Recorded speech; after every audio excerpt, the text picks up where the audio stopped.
Hi friends, welcome to my channel. ఈరోజు ముద్దపప్పు చేస్తున్నాను. సూపర్ ఉంటుంది ఫ్రెండ్. మా అమ్మ రెమెడీ చాలా బాగుంటుంది. ఒకసారి పప్పుకి కావాల్సిన పదార్థాలు ఇలా కందిబ్యాళ్ళు నానబెట్టుకోవాలి ఫ్రెండ్స్. వట్టి మిరపకాయలు ఇలా కట్ చేసుకొని పెట్టుకోవాలి. ఆనియన్, టమోటాలు, తెల్లవాయలు, కరివేపాకు, చింతపండు. ఓకేనా ఫ్రెండ్స్, ఇప్పుడు ఇది తిరువాత వేసుకున్నాము. ఇలా కుక్కర్లో నూనె వేసుకొని దీంట్లో తిరువాత గింజలు వేసుకున్నాము.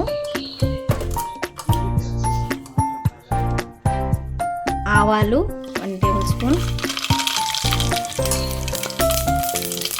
జీలకర్ర 1 టేబుల్ స్పూన్,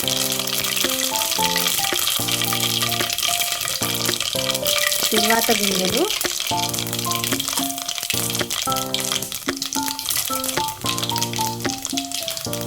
ఇలా మెంతులు ఫ్రెండ్స్. దీనికి మెంతులే మెయిన్ ఇంగ్రీడియంట్, బాగుంటుంది.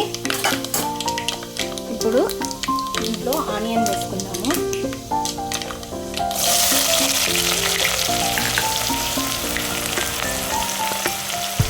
ఆనియన్ వేసుకున్న తర్వాత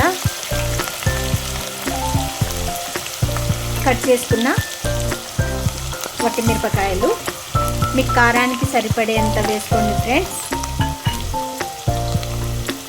ఇలా వేగినాక కొంచెం చింతపండు వేసుకోవాలి ఫ్రెండ్స్. ఆల్రెడీ నేను వేసేసాను. ఇలా వేసుకొని దీంట్లో ఇప్పుడు పప్పు వేసుకుందాము.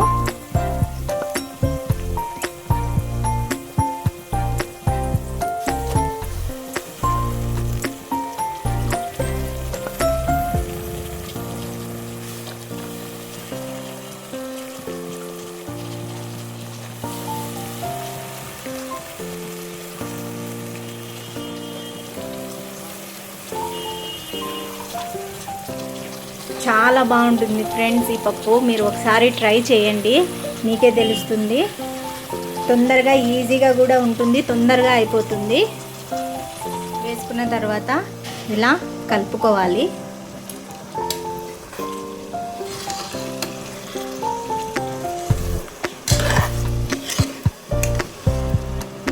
ఇలా కలుపుకొని కొంతసేపు తిరువాతలోనే ఉడికించుకోవాలి ఫ్రెండ్స్.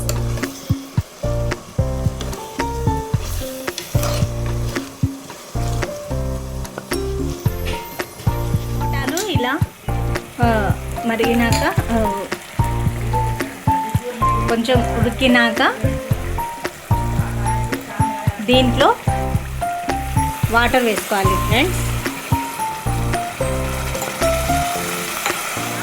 వాటర్ వేసుకున్న తర్వాత దీంట్లో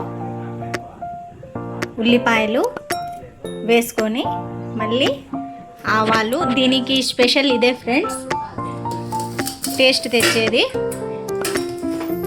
ఇలా ఉల్లిపాయలు, జీలకర్ర,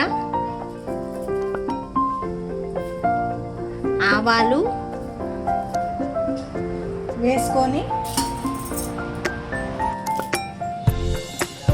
ఇలా వేసుకొని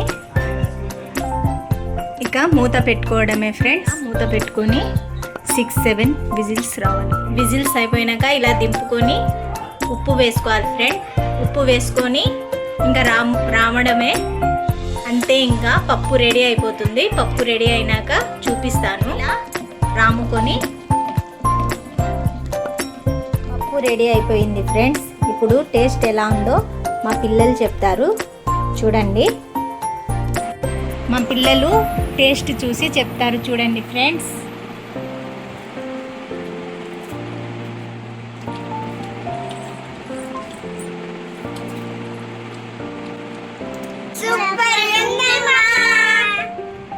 ఓకే ఫ్రెండ్స్, పప్పు రెడీ అయిపోయింది. ఇంకా తినడమే. నా వీడియో కనుక నచ్చినట్టయితే లైక్, షేర్, సబ్స్క్రైబ్ చేయండి. Thank you, bye.